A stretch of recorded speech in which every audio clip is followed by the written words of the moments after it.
안녕하세요. 밤라디오 민준에 오신 것을 환영합니다. 저는 이제 걸음마를 뗀 환갑의 남자입니다. 인생은 60부터 라는 말이 있잖아요. 그래서 이렇게 귀엽게 소개해봤어요. 저에게는 딸아이가 하나 있습니다. 아침에 눈을 뜨면 딸 생각이 먼저 나고 잠들기 전에는 딸 사진을 보며 잠이 들 정도로 제 목숨보다 더 사랑하는 존재입니다. 딸아이가 힘든 일을 겪지 않았다면 여기에 사연을 보내지 않았겠죠? 맞습니다. 제 딸에게 충격적인 사건이 있어서 이렇게 필립의 사연방에 이야기를 보내게 되었습니다. 저의 사연이 널리 알려져서 나쁜 사람들이 천벌을 받길 바라면서 글을 적어보겠습니다. 아내와 저는 20대 중반에 결혼해서 이듬해 사랑스러운 딸을 낳았습니다. 그런데 딸이 8개월 만에 태어나서 2kg의 미숙아로 인큐베이터에서 한동안 시간을 보내야만 했답니다. 의사 선생님은 딸아이가 약하게 태어나서 버티지 못하고 세상을 떠날지도 모른다는 무서운 말을 했어요. 그래서 아내와 저는 유리 너머에 있는 딸아이를 보며 제발 무사히 우리 품에 오라고 애원했습니다. 그때 당시에는 지금보다 의료 기술이 발달하지 못했기 때문에 미숙아로 태어나면 세상을 떠나는 아기들이 적지 않게 있었죠. 그래서 딸아이가 떠날까봐 가슴앓이를 하며 바라보는 것 외에는 아무것도 하지 못했습니다. 그런데 저희 딸은 2달 만에 건강한 모습으로 달라졌답니다. 의사 간호사 선생님들은 제 딸처럼 빨리 건강을 되찾은 아기는 거의 보지 못했다면서 기적 같은 아이라는 말을 하더라고요. 딸 아이를 뒤늦게 품에 안게 되었더니 눈물이 폭포수처럼 쏟아졌어요. 그리고 딸을 위해서라면 무슨 짓이든 다 하리라 다짐을 했죠. 딸아이는 첫돌이 되었을 때 평범한 아기들보다 더 컸고 건강했습니다. 다행히 태어나기만 작게 태어났을 뿐이고 몸은 아주 튼튼했답니다. 잔병 치료도 하긴 했지만 빨리 낫는 체질이어서 크게 걱정할 필요가 없었습니다. 세월이 조금씩 흐르며 입도 떼고 걷기도 하는 걸 보게 되자 세상을 다 가진 기분이었어요. 그리고 딸아이가 타고난 인성이 매우 바르고 훌륭해서 도리어 부모인 저희가 배울 때가 많았답니다. 하루는 3살 된 아이가 길을 걷다가 갑자기 1,000원만 달라고 하는 거예요. 그래서 먹고 싶은 게 있느냐고 물었더니 그렇다고 하더군요. 스스로 먹고 싶은 걸 사고 싶어 하는 것 같다 고사리 같은 손에 1,000원짜리 한 장을 쥐어주고 딸아이 뒤를 쫓아다녔어요. 그런데 딸애가 향한 곳은 마트나 편의점이 아닌 도로 갓길이었습니다. 폐지를 줍고 있는 할머니에게 다가가 1,000원짜리를 내미는 겁니다. 그걸로 식사를 챙겨 드시라고 드리는 거였죠. 저와 아내는 딸의 행동에 놀라기도 했고 부끄럽기까지 했답니다. 물론 할머니는 제 딸의 행동에 감동하셨는지 머리를 어루만져 주시며 1,000원짜리를 챙기며 떠나셨어요. 그때부터 제 자식이 특별하다고 생각한 것 같아요. 어른도 쉽게 하지 못하는 행동을 하는 걸 보았으니 크게 될 녀석이라고 확신했답니다. 그리고 딸아이는 바른 인성만 타고난 게 아니었습니다. 다른 걸 타고난 게 있었는데 그건 바로 힘이었습니다. 미숙아로 태어나 약하게 성장하면 어쩌나 하고 걱정을 참 많이 했었는데 그 생각은 완전히 오산이었습니다. 유치원에서 친구들과 손바닥 밀치기를 하며 장난을 쳤는데 남녀를 불문하고 모두 뒤로 나가 떨어졌답니다. 다행히 푹신푹신한 매트 위에서 그 놀이를 해서 다치지 않았죠. 게다가 태권도 학원을 보냈는데 발차기와 정권 지르기가 아주 강해서 사범님이 격파를 시켜봤어요. 그런데 그 태권도 학원의 6학년이 7장을 깬 기록을 갈아치웠답니다. 제 딸은 기왓장을 무려 10장을 한 방에 박살냈답니다. 태권도 사범님은 제 딸을 무조건 선수로 키워야 한다고 했어요. 그래서 딸에게 꿈이 뭐냐고 물어봤는데 현모양처라는 예상을 한참 벗어난 대답을 했답니다. 그렇게 태권도 학원을 1년 정도 다니다가 그만두고 딸이 배우고 싶다는 미술학원에 보냈어요. 운동에는 취미가 없는 것 같다 아깝긴 하지만 앉아서 배우는 것들을 시켜주었네요.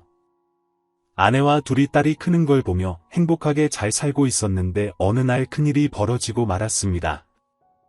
아내의 건강이 나빠지면서 병원을 가게 되었는데 위암이라는 청천벽력 같은 소리를 듣게 되었어요.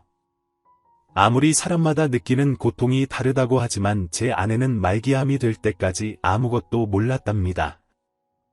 그냥 소화가 안 되는 정도로만 여기고 병을 키워왔대요. 수술도 불가하고 병원에서 말기암 환자를 받지 않는다며 입원조차 거절당했어요.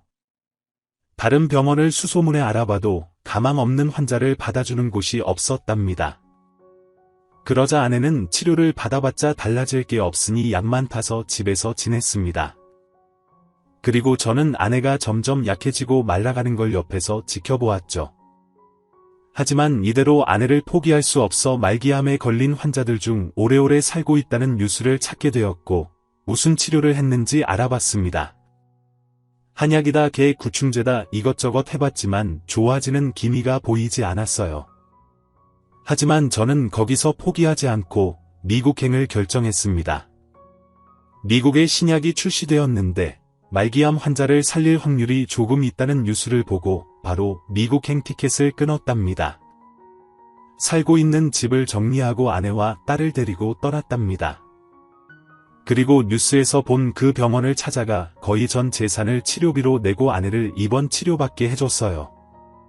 물론 아내는 자기 때문에 이렇게까지 하는 게 미안하고 염치 없어 싫다고 거부했지만 황소고집인 제가 바득바득 우겨서 치료를 받게 만들었죠.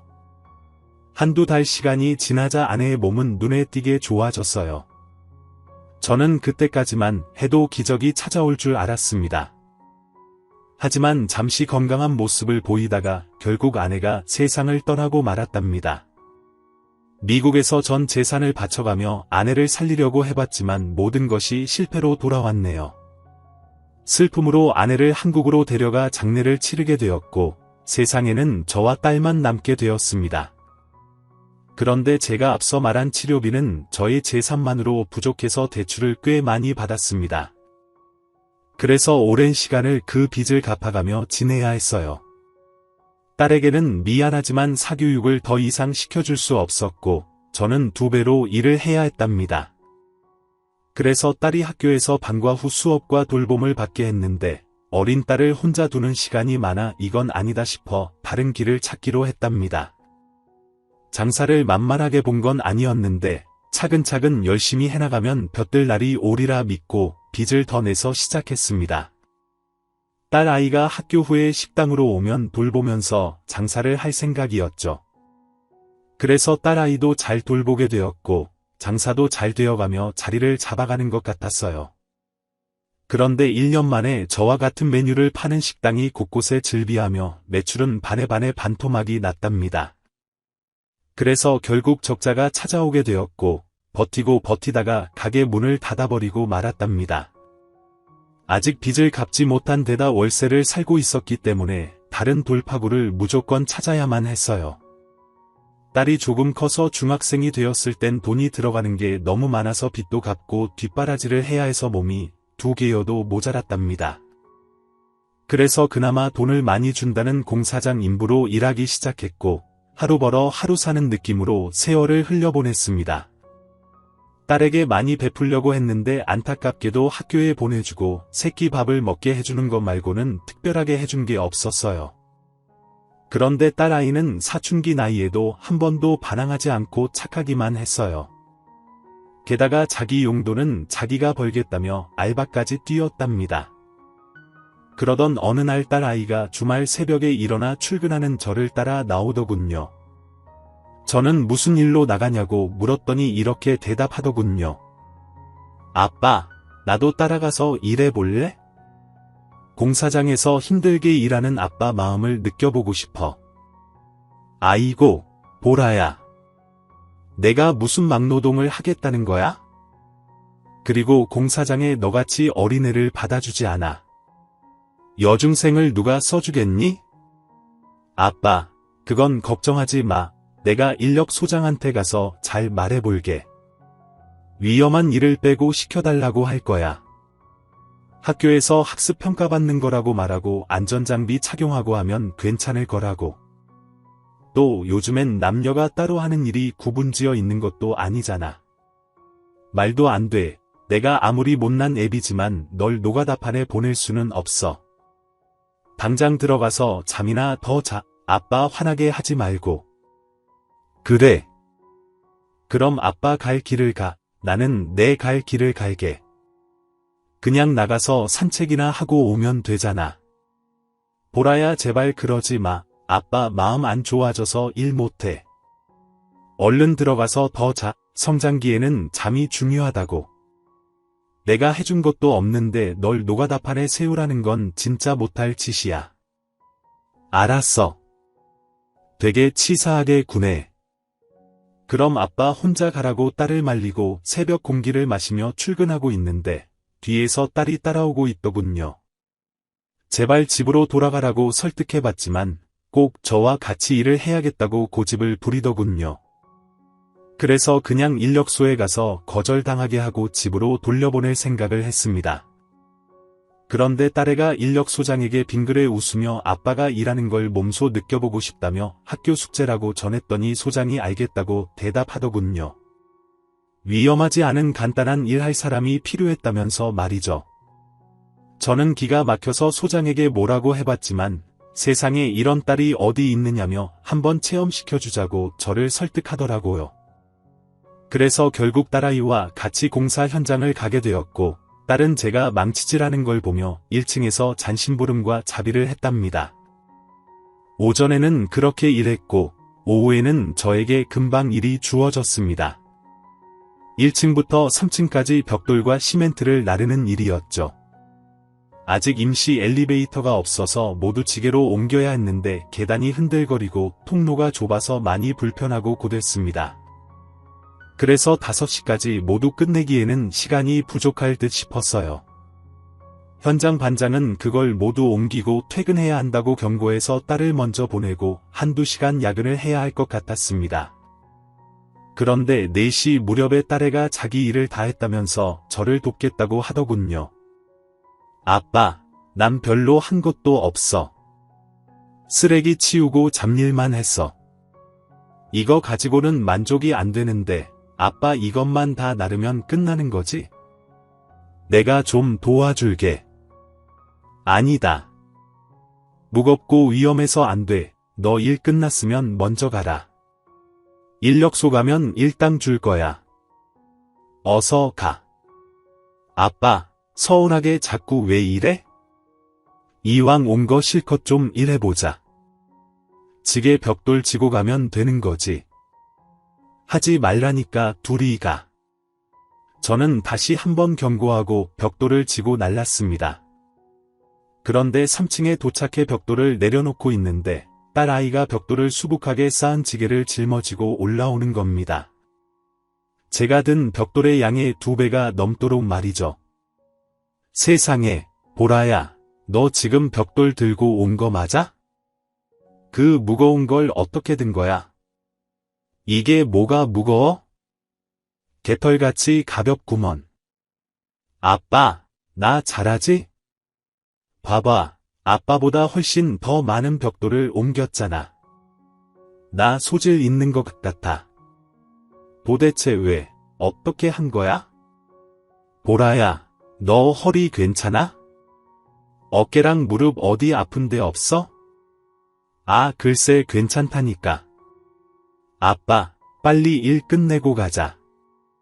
배고프단 말이야. 아빠가 매일 이렇게 힘들게 일해서 돈을 버는 걸 알았으니까 앞으로 더 착한 딸이 될게요. 딸아이는 숨도 안 돌리고 바로 내려가서 벽돌을 수북이 쌓아서 여러 번 날랐습니다. 그리고 시멘트로 넘어갔는데 저는 40kg짜리 포대를 하나씩 나르는데 딸아이가 새 포대를 등 뒤로 이고 올라왔습니다. 120kg을 중학생 소녀가 들고 온 겁니다. 저는 경악하며 딸의 몸이 괜찮은지 살펴봤어요. 보라야, 누가 시멘트 포대를 3포대씩 나르래? 120kg를 들고 다치면 어쩌려고 그래? 보라야, 너 괜찮아? 어디 봐봐. 허리 아프지? 안 되겠다. 당장 병원에 가보자. 아빠, 진짜 왜 그래? 난 아무렇지도 않아. 팔이 짧아서 새 포대만 나른 거야. 이거 다 들만해. 아빠야말로 여기서 좀 쉬어. 이 땀 좀 봐봐. 밑에 시멘트 새 포대만 더 나르면 되니까 내가 마무리할게. 저는 괴력을 지닌 딸을 보며 턱이 빠지게 놀랐습니다. 그런데 놀란 건 비단 저뿐만이 아니라 공사 현장에 있던 수십 명의 인부들도 마찬가지였어요. 가녀린 중학생이 혼자 40kg 시멘트를 세 포대나 들고 나르는 걸 보자 모두 놀라 자빠질 지경이었답니다. 딸 아이가 마무리로 모든 시멘트를 옮기자 저희 할 일은 끝이 났고 야근할 필요는 없었어요. 그래서 저는 퇴근하고 딸애를 데리고 병원으로 데려갔습니다. 정형외과에서 엑스레이라도 찍어보자고 했답니다.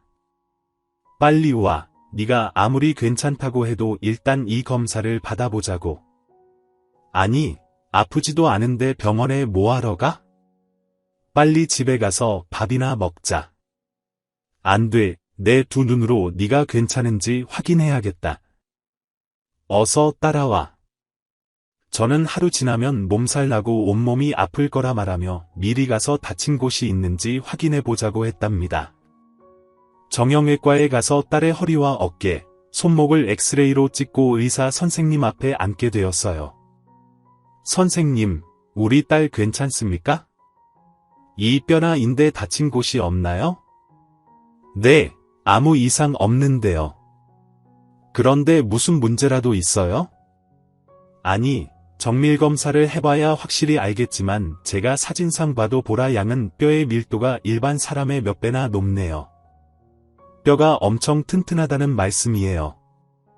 보라 양은 나중에 골다공증 걸릴 일은 절대로 없을 겁니다. 무슨 말이냐고 다시 물었더니 제 딸 보라의 뼈가 일반 사람보다 4배 이상 밀도가 높다는 겁니다.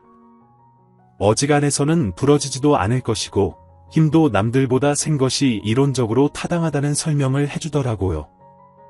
그제야 딸의 괴력의 원인을 알게 되었고 다친 곳이 없다는 것도 확실히 알게 되어 집으로 돌아갔습니다. 그날 딸 아이는 자기의 괴력을 제대로 알게 되었고 학교에서 힘자랑을 하면서 재밌게 보냈답니다. 딸내는 안 그래도 인기가 많은 아이였는데 친구들을 돌아가면서 업어주고 목마를 태워주면서 인기가 최고로 치솟았다네요. 그렇게 학창시절을 잘 보낸 딸은 대학을 포기하고 취직을 하겠다고 했습니다. 제가 돈 때문에 그런 거면 절대 포기하지 말라고 화를 냈어요. 보라야, 너 이 아빠가 아무리 못났어도 네 대학 보낼 능력은 된다. 빚이 많긴 하지만 충분히 갚으면서 너 대학 보낼 수는 있어. 그러니까 괜히 아빠 생각한다고 대학 포기하지 마라. 아빠 그게 아니라 나 수능 시험 점수가 나왔는데 완전히 말아먹었어. 대학에 가고 싶어도 못 가는 거야. 난 머리가 많이 나쁜가 봐. 그런 거야. 점수를 얼마나 못 받았길래 그런 말을 하는 거야. 우리 집 근처 지방대도 못 가는 수준이니 내가 공부를 많이 못해서 대학을 못 가는 거야. 지방대는 물론이고 전문대 들어갈 점수도 안 돼. 실망했지 미안해. 아빠 솔직히 조금 놀랐어요. 착하고 힘도 좋고 사교성도 좋은 녀석이 공부를 이렇게까지 못한다고 하니 놀랍긴 했답니다. 제가 평소 성적에 신경을 쓰지 않긴 했지만 이 정도인 줄은 몰랐네요. 아니야 공부 못해도 먹고 사는데 아무 지장도 없다. 그럼 너 하고 싶은 거 도전해봐. 저는 딸아이의 수능 시험 점수를 듣게 되었는데 너무 황당한 점수라서 여기에 알리지 못하겠네요. 정말 공부를 못해서 대학에 못 가는 게 맞았답니다. 딸아이는 무얼 배우기는 싫고 바로 취직하겠다며 원하는 일자리를 찾겠다고 했어요. 그리고 20살이 되자마자 바로 취업에 성공했답니다. 대리석 시공업체에 들어가 대리석으로 식탁이나 세면대 등 가정에서 활용되는 인테리어를 만드는 일이었어요. 보라는 단순히 월급이 많은 곳을 찾은 거였어요. 대리석이 보통 무거운 것이 아니지만 딸에게는 가지고 놀듯이 들 수도 있고 기술도 배우면 좋겠다 싶어서 그 직업을 선택했답니다. 직업에 귀천이 없고 딸아이는 저보다 힘도 월등히 세고 머리도 좋았으니 잘 해내리라 믿고 일을 보냈어요. 하나부터 열까지 배워가며 10년의 세월이 지나자 숙련공이 되어 여기저기 불러주는 곳이 많아 출장이 잦기까지 했답니다. 그 사이에 저는 공사장에서 일해번 돈으로 모든 빚을 갚게 되었고 이제야 딸을 위해 돈을 모으기 시작할 수 있었습니다. 딸이 벌써 30살이니 빨리 모아서 조금이라도 더 해줄 생각이었죠. 그렇게 3년이 조금 지났을까? 보라가 연애하고 있다는 걸 알리는 동시에 결혼까지 생각하고 있는 남자가 있다는 말을 꺼냈습니다. 아빠 나 남친 있어 벌써 3년이나 됐어. 서울 사람이야. 뭐 이 녀석 그동안 아빠가 시집가라고 보챌 때마다 아빠랑 평생 산다더니 몰래 연애하고 있던 거냐? 서울 사람이면 출장 갔다가 만난 거구만. 내 말 맞지? 맞아. 서울의 자택에 가서 바닥이랑 벽을 대리석 공사를 하게 됐는데 그 집 아들이 나한테 반했다면서 대시하더라고. 얼굴도 괜찮고 부잣집 아들이야. 그래 부잣집 아들을 만나는 건 좋긴 한데 내가 혼수를 제대로 마련해 줄 수 있을지 모르겠다. 보라야.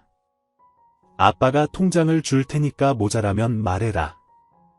나머지는 대출 받아서 채워줄게. 아빠 성격도 급해. 아직 사윗감 인사도 안 받았으면서 벌써 통장부터 꺼내는 거야. 그리고 나도 돈 있어. 10년이 넘게 일해왔잖아. 그래도 아빠 돈으로 해라. 이 아빠가 널 볼 면목이 있으려면 이거라도 해줘야 한다고. 딸은 한사코 거절하며 제 돈은 아껴뒀다가 은퇴하면 노후 자금으로 쓰라고 하더군요. 제 자식이긴 하지만 정말 똥도 아까울 정도로 예쁘고 착한 아이였습니다. 얼마 뒤 딸의 신랑감을 만나게 되었는데 신수가 훤하고 허우대도 아주 멀쩡해 보였습니다. 게다가 명문대를 나와서 박사 과정을 밟고 있다고 했어요. 학력부터가 큰 차이가 나서 걱정이 되긴 했지만 다행히 신랑감이 그런 건 전혀 걸림돌이 되지 않는다면서 꼭 제 딸과 결혼하겠다고 하더라고요. 그래서 상견례 자리에 나가게 되었는데 사위의 식구는 사부인 혼자였답니다. 바깥 사돈도 제 아내처럼 지병으로 세상을 떠났다고 했죠. 사부인은 대학 교수였는데 훗날에는 정치가가 되겠다는 말을 했습니다. 이렇게 머리에 든 게 많은 지안과 사돈을 맺는 것이 맞나 하는 의구심이 들었어요. 그래서 사부인에게 말했습니다. 사부인 저는 초등학교밖에 나오지 못했습니다. 아주 무식한 놈이죠. 그리고 제 딸은 대학 문턱을 밟지도 못했고요. 이런 게 나중에 문제가 되지 않을까 걱정이네요. 사돈어른 별 걱정을 다 하시네요. 요즘 누가 학벌을 따지고 집안을 따져요. 다 각자만의 사정이 있는 거고 사는 방식이 전부 다른 거잖아요. 돈이 많다고 무조건 잘나고 행복한 거 아니라는 걸 저는 뼈저리게 잘 알고 있습니다. 그래서 사돈의 형편이 어떠하든지 전혀 상관하지 않아요. 게다가 우리 며느리의 꿈이 현모양처라고 하잖아요. 사돈도 알고 계시죠? 네, 알고는 있지. 그런데 아직 할 줄 아는 게 없는 아이예요. 애 엄마가 일찍 세상을 떠나서 살림하는 건 젬병이일 겁니다. 처음부터 잘하는 사람이 어딨어요?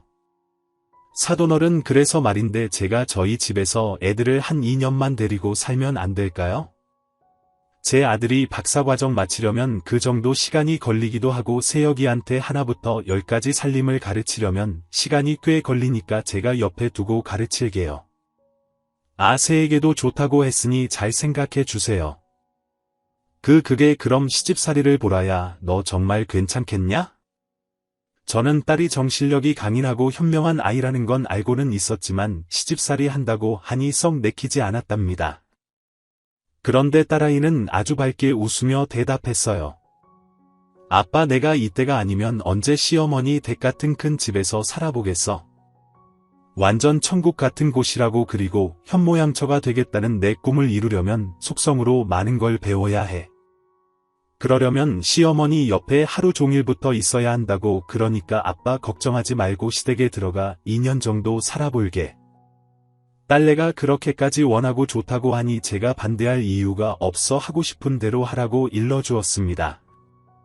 그리고 사부인은 혼수와 예단 같은 건 일절 받지 않겠다고 하셨고 아이들이 분가할 때 다시 이야기를 나누자고 했답니다. 하지만 저는 딸을 빈손으로 보내고 싶지 않아 제가 모은 돈이 들어있는 통장을 딸의 손에 쥐어줬어요. 그걸로 필요한 게 있으면 알아서 사라고 하면서 말이죠.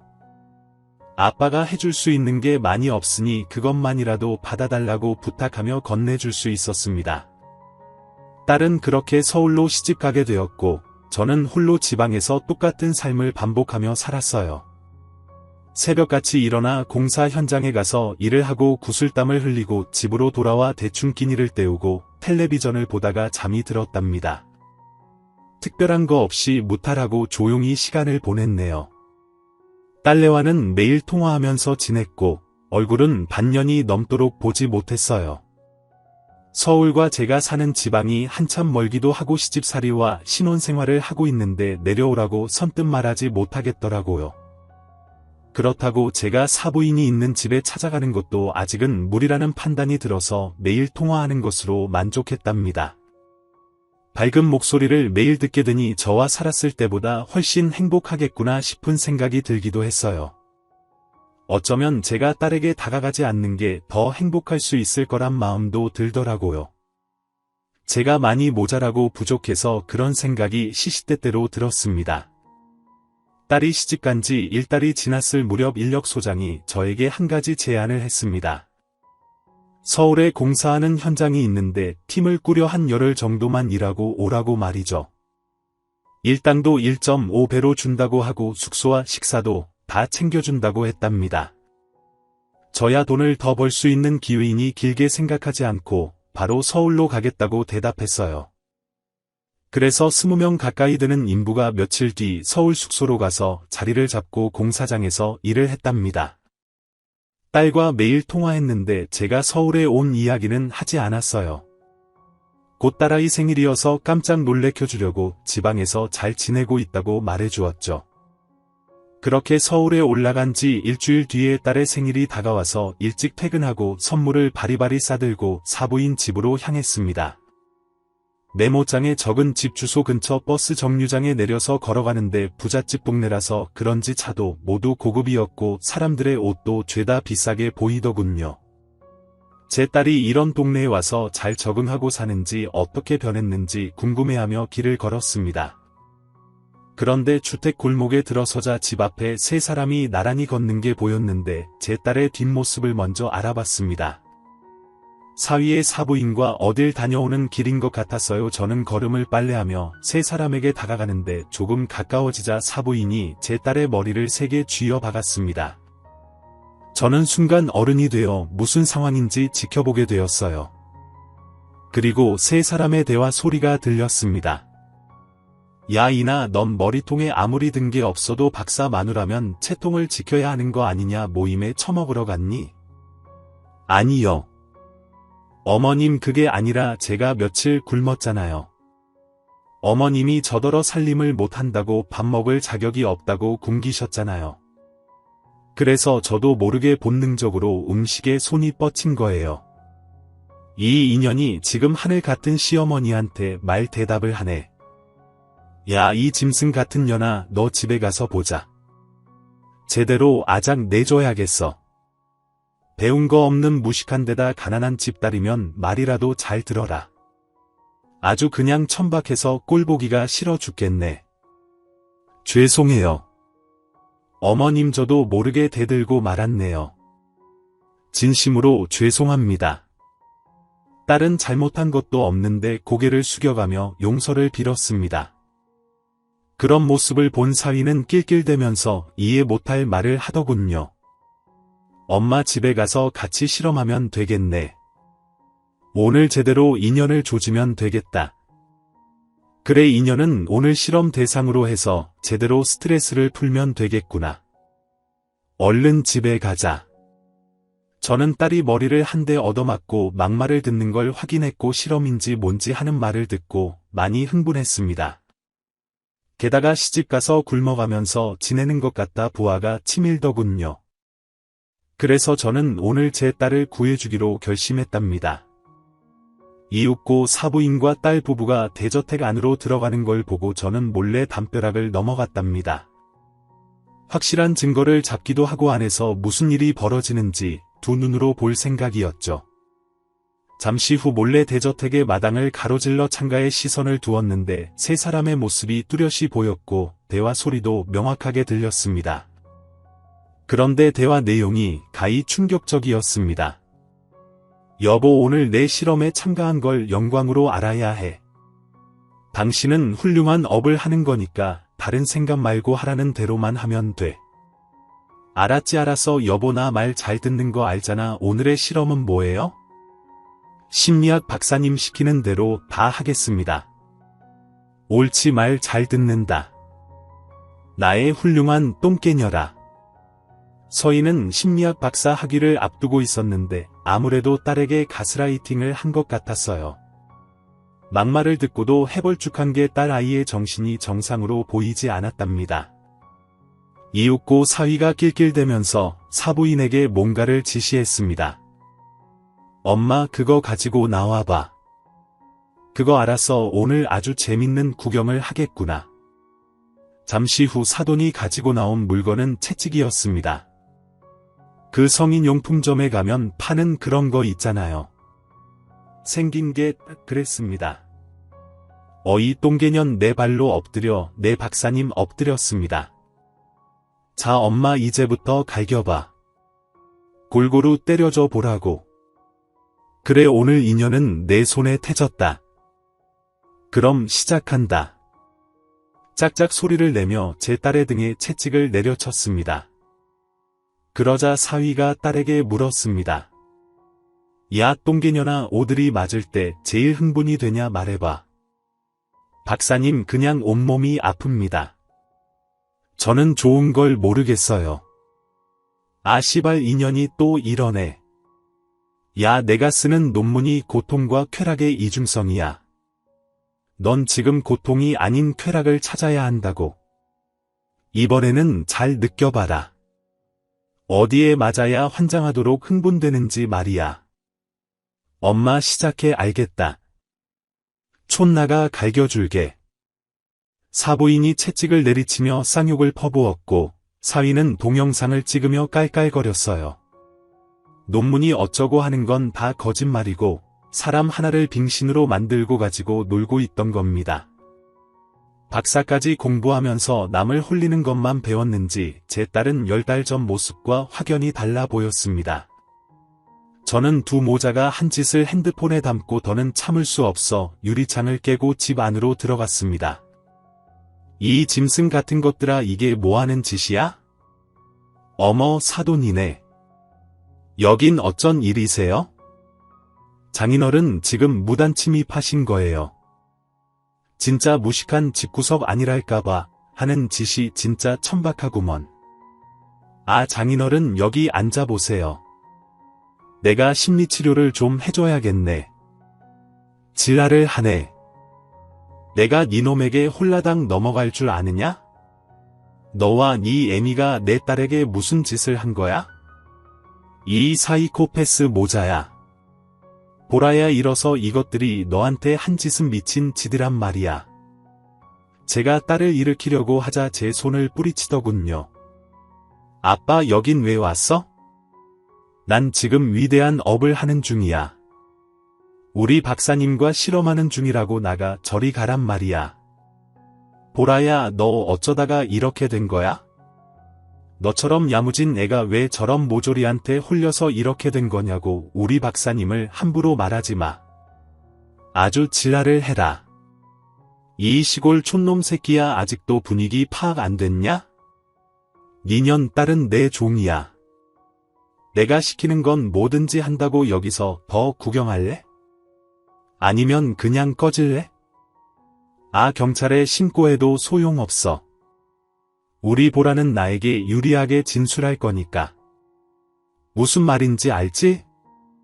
이런 악마 같은 사이코 새끼, 내 손에 죽을 줄 알아. 사위의 멱살을 잡고 주먹을 날리려고 하자 사부인이 채찍으로 저혈을 갈겨댔습니다.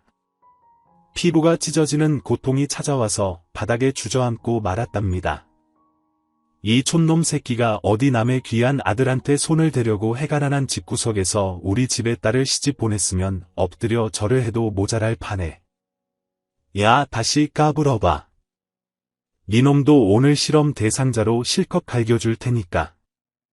보라야, 정신 차려라. 그렇게 맞지 말고 너도 똑같이 되돌려줘. 아니, 1000배 만배로 돌려주란 말이야. 이 새끼가 아직도 정신 못 차리고 또 오줌 못 가리는 소리하고 자빠졌네. 야, 니년 딸은 우리의 장난감이야. 가지고 놀다 버려도 절대 배신하지 않는다고 제 눈빛을 봐봐. 우리한테 충성하겠다고 네 놈을 물어뜯을 기세가 안 보여. 툭. 그리곤 사부인이 채찍으로 저를 계속 내려쳤습니다. 저는 엄청난 고통으로 비명을 질렀습니다. 하지만 대저택이라 제 목소리는 절대 밖으로 새어나가지 않았어요. 사부인이 깔깔 비웃으며 숨을 돌리더니 다시 제 등을 내리치려고 채찍을 들자 제 딸이 어느새 벌떡 일어나서 사부인의 채찍을 붙잡았습니다. 너 당장 내 발로 앉아있지 못해. 나 10파 쪽팔리네. 이런 머저리한테 정신이 팔려서 무슨 짓을 하고 산 거야? 야, 이년아, 나의 아빠를 두들겨 패면 내가 제정신이 돌아올 거라고 생각 못했니? 아, 사이코패스는 거기까지 생각하지 못하겠다. 그럼 지금부터 우리 아빠가 말한 대로 너희 모자를 죽도록 패줄게. 정신이 돌아왔구나. 보라야, 너의 괴력을 보여줘. 이 둘을 조사 버리라고. 아빠 괜찮아, 사과는 나중에 할게. 모자를 처절하게 밟아주고 나서 말이야. 꼴값을 떨고 지랄하네. 야, 내가 정신 차리면 우리가 무서워할 줄 알아. 다시 돼지게 패주고 정신 나가게 하면 된다고. 처음에 어떻게 날 홀렸는지 모르지만 지금은 못할 거야. 아빠가 옆에 있으니까. 이 사이코년아, 보라는 이마로 사부인의 코를 박아버렸습니다. 뼈의 밀도가 일반인의 4배가 되었던 딸내 박치기 한 방에 사부인의 코가 주저앉아 버렸고 이빨도 몇 개 털렸더군요. 그리고 괴력으로 사부인을 한 손으로 높이 들었습니다. 그리곤 놀고 있는 손으로 따위를 사정없이 날렸습니다. 당연히 제 딸의 힘이 장사였기 때문에 사부인은 금세 정신을 잃고 말았습니다. 그런데 사위놈은 밑에서 그걸 지켜보며 실실 쪼개고 있더군요. 와, 도끼년, 너 힘 졸라 세다. 엄마 꼴 좀 봐. 똥개녀, 이번에는 내 애비를 조어봐. 얼른 재밌는 구경 계속하게 말이야. 이 미친 개 사이코 새끼, 아빠가 아니고 니 차려라. 정신병자 새끼야. 보라의 주먹질에 사위의 얼굴은 처참하게 무너졌고 몸뚱아리 역시 여기저기서 부러지는 소리가 들렸습니다. 좋아, 너무 좋아. 황홀해. 미치겠어. 여보, 또 어깨야. 더 세게, 더 세게 때려줘. 사이코 새끼 좋다. 원하는 대로 돼지게 패주봐. 이번에는 채찍이다. 내놈 똥구녕에서 똥을 질 때까지 조어주마. 딸아이가 채찍을 들고 사정없이 갈겨대자 서인은 깔깔 웃으며 좋아하더군요. 진짜 보통 사이코가 아니었습니다. 하지만 그 웃음을 오래가지 못했습니다. 보라가 사위의 발목을 잡고 벽으로 집어 던졌더니 네 발로 바닥을 기며 고통스러워했습니다. 온몸이 부서질 듯한 고통이 찾아온 거죠. 존나 아프네. 갈비뼈가 몇 개가 부러진 거야? 이년, 너 도대체 뭐야? 뭔데 힘이 그렇게 센 거냐고. 나 당신도 알잖아. 김보라, 내가 사육하던 실험 대상. 오늘부터는 내가 널 사육할 테니까 각오해라. 내일 이렇게 황홀하게 패줄게. 여보, 그만해. 살려줘. 살려주세요. 너무 아파서 죽을 것 같아요. 걱정하지 마. 사람은 이 정도로 절대 죽지 않아. 그리고 내 놈이 어딜 맞아야 쾌락을 느낄지 제대로 깨달아야지. 자, 그럼 안 때린 부분을 골라서 패줄게. 자, 간다. 딸 보라는 엎드려 있는 사위를 뒤집어서 두 다리 아니 가운데 다리까지 세 다리를 사정없이 밟아주었습니다. 그 일 안 돼. 내 소정이는 안 된다고. 어머 그런데 계속 빠지니까 기분이 왜 좋은 거지? 이거 논문에 써야겠어. 미친 개사이코. 또라이 새끼. 그래, 더 황홀하게 밟아주마. 그리고 논문은 못 쓸 거야. 손모가지도 조어줄 테니까. 사위는 딸에게 흠씬 얻어터지고 거의 초주검이 되었습니다. 그러자 기절해 있던 사부인이 딸 뒤에서 야구방망이를 휘둘렀답니다. 꽝 소리가 나며 딸의 옆 얼굴을 가격했죠. 그런데 제 딸은 조금의 미동도 없었습니다. 역시 그랬어. 내 딸의 뼈는 보통 사람의 뼈와는 달랐어. 보라야, 너 괜찮은 거지? 방금 솜방망이가 지나간 것 같네. 우리 어머님이 다시 일어나셨구나. 더 얻어터지고 싶어서 안달이 나셨구나. 자, 다시 때려봐요. 이런 미친년 야구 바다에 맞고도 멀쩡하네. 제기랄 어머님 못하겠어요. 그럼 제 차례네요. 주탱이 똑바로 대 딸의 주먹이 허공을 가르자 슉하는 바람의 소리가 들렸고 사부인의 턱주가리에 박았을 땐 흡사 호두가 깨지는 소리가 났답니다. 사부인은 입안에 있던 깨진 이빨을 뱉어냈어요. 이년이가 완전 괴물이네. 도저히 감당하지 못하겠어. 그만해. 어머님 끝날 때까지 끝나지 않는 거예요. 내가 끝이라고 할 때까지 기쁘게 맞으라고요. 딸의 주먹질에 사부인은 질질 짜기 시작했고 살려달라고 애원했습니다. 그러자 보라는 사부인의 발목을 잡고 말했답니다. 어머님 갑니다. 옆에 벽 보이시죠? 제가 대리석으로 인테리어 해드렸잖아요. 이 대리석이 사람의 힘으로 깨지는지 확인해 보자고요. 재미있겠죠? 아가 보라야, 제발 그만해라. 이만하면 네가 맞은 거에 100배는 더하게 맞았겠어. 내년이 우리 아빠를 때리지만 않았어도 진작에 끝냈을 거야. 그런데 아무 죄 없는 우리 아빠를 저렇게 때렸으니 그만한 대가를 받아야지. 그럼 너랑 네 애 새끼랑 번갈아 가면서 이 대리석 벽이 깨질 때까지 맛 좀 봐야겠어. 난 하나도 안 지쳤어. 각오해. 사이코패스잖아. 보라의 괴력으로 사부인과 사위의 몸은 대리석 벽을 여러 번 박고 또 박아버렸습니다. 그런데 대리석 벽에는 작은 실금조차 가지 않더군요. 저는 이러다 큰일 나겠다 싶어 보라를 말렸습니다. 보라야, 그 말아야 됐다. 저 두 년놈 꼴을 봐라. 벌써 혼이 빠져 있다고 그럴까? 아빠 괜찮아. 아까 맞은데 말이야. 조금 아프긴 한데 이 모자가 너한테 맞은 거에 비하면 세 발의 피지. 그나저나 우리 딸 그동안 이렇게 이상한 실험 대상으로 맞으면서 산 거니 그게 처음엔 거부했는데 이 남자가 날 어떻게 홀렸는지 언젠가부터 복종하게 됐어. 나도 왜 그랬는지 모르겠네. 심리학 박사 놈이니 사람 홀리는 걸 잘하는 놈이었겠지. 너는 착하고 순수하니 제대로 먹잇감이 된 것이고 어쨌든 이것들을 바로 경찰서에 넘기자. 내가 아까 동영상 촬영 다 했다. 이 사이코패스 모자가 한 짓을 보여주고 정당방위로 싸웠다고 하면 잘 해결될 거야.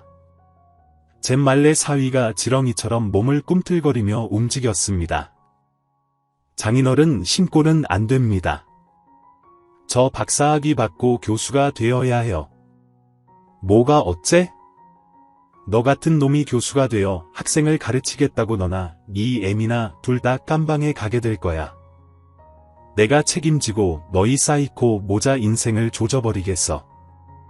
아빠, 내가 아는 게 있어. 이 미친 사이코가 실험 대상으로 한 게 나 하나가 아니야. 대학원생 몇 명도 가스라이팅 당해서 처맞고 있다고. 내가 그 애들을 설득해 볼게. 이야, 정말 이해할 수 없는 악마들이었구나. 내가 이런 놈인 줄도 모르고 시집 보낸 게 원통날이구나. 보라야. 이 애비가 미안하다. 내가 좀 똑똑했으면 이런 꼴을 당하지 않았을 텐데. 아니야, 아빠나 나나 사이코를 몰라봤을 뿐이야. 이런 게 사이코인 줄 알았으면 누가 시집 오게서 자책하지 말고 얼른 마무리하자. 딸아이는 다른 피의자인 대학원생에게 연락했고 저는 경찰을 불렀습니다. 사이코 모자가 한 짓을 자세히 설명하고 사부인 집에 왔을 때 동영상을 보여줬답니다. 결국 두 모자는 그 자리에서 쇠고랑을 차고 병원으로 향했어요. 제 딸과 저는 정당방위가 받아들여져서 피해자 조사만 받고 경찰서에서 나왔답니다. 다른 피해자들은 심리상담사들이 경찰서에 와서 여러 번 설득한 끝에 피해 사실을 고백했어요. 이후 사부인과 사위는 미친 사이코 짓이 적나라하게 드러나며 바로 구치소에 수감되었고 얼마 뒤 재판을 받게 되었어요. 2년 놈은 감옥살이를 오래오래 하게 되었습니다. 그리고 딸아이가 이혼 소송을 해서 위자료와 피해 보상금을 받고 이혼 판결을 받았네요. 그렇게 딸아이는 저와 같이 고향으로 돌아갔습니다. 다시는 남자를 믿지 않겠다던 딸아이는 저와 천년만년 살겠다며 제 집에 들어와 살기 시작했어요. 아직 젊은이 재혼하라고 일러주고 싶었는데 극악무도한 사위놈을 떠올리면 누구에게도 제 딸을 주고 싶지 않았습니다. 그래서 제 옆에 두고 오래오래 살았으면 하는 바람이 컸답니다. 하지만 보라는 1년 만에 재혼할 상대를 데리고 왔어요. 아빠 나랑 결혼할 남자야. 의이고 아빠랑 천년만년 살자더니 벌써 재혼하려고. 그래, 이 친구는 뭘 하는 사람인가? 둘이 어떻게 만난 거야? 아버님 안녕하세요. 저는 중국집 운영하는 홍비용이라고 합니다. 제가 무술을 연마하러 칠갑산에서 수련을 하고 있는데 우연히 보라를 만나게 되었어요. 제가 훈련 중 바위에 깔리게 되어 죽게 생겼는데 그때 보라가 바위를 들어 올려줘서 살아남게 되었습니다. 이제 제 목숨은 보라의 것입니다. 평생 충성하면서 살겠습니다. 들어보니 딸이 산속에 있는 사찰에 출장을 갔다가 새 신랑을 구해줬나 봅니다. 그래서 둘은 인연이 되었고 제 앞에 결혼하겠다고 찾아온 거죠. 새 사위는 딸애를 가스라이팅 할 것 같지도 않았고 오히려 딸의 말만 듣고 살 것 같았습니다. 그래서 저는 축하해주며 결혼을 허락해 주었답니다. 지금 제 딸은 새 사위와 아주 잘 살고 있습니다. 저는 딸과 사위가 일하는 시간에 손녀를 키우고 있고요. 조금 멀리 돌아왔지만 비로소 행복을 찾은 딸을 보니 흐뭇하네요. 저의 이야기는 여기서 그쳐야겠네요. 빨리 가서 손녀랑 놀아야 하거든요. 그럼 모두 좋은 시간 보내시고 남은 하루를 잘 마무리하시길 바랍니다. 안녕히 계세요. 오늘 준비한 사연은 여기까지입니다. 재미있게 들으셨다면 구독과 좋아요, 알림 설정까지 눌러주세요. 그럼 저는 다음 사연으로 찾아뵐게요. 오늘도 건강하고 행복하세요.